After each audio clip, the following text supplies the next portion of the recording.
هذه مسيرة ضرورية تعبر فيها القوى القومية واليسارية عن موقفها تجاه المشروع الأمريكي الصهيوني المطروح حاليا، والمسمى هذا المشروع للتسوية.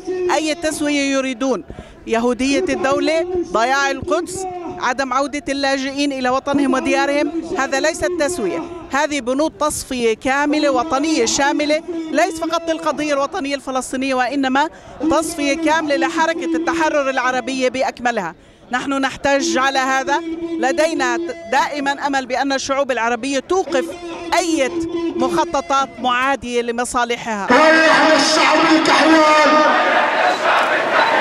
ضد عملاء الكيان، ضد عملاء الكيان،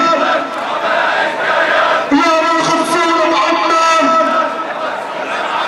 يا من خبزون بعمان،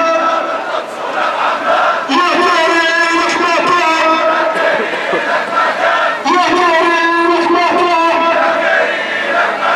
هذه المسيرة اليوم التي ينظمها ائتلاف الأحزاب القومية واليسارية هي تعبير عن نبض ورأي شعبنا العربي الأردني برفض خطة كيري المؤامرة التي تستهدف تصفية الحقوق الوطنية الثابتة للشعب العربي الفلسطيني وتصفية القضية الفلسطينية.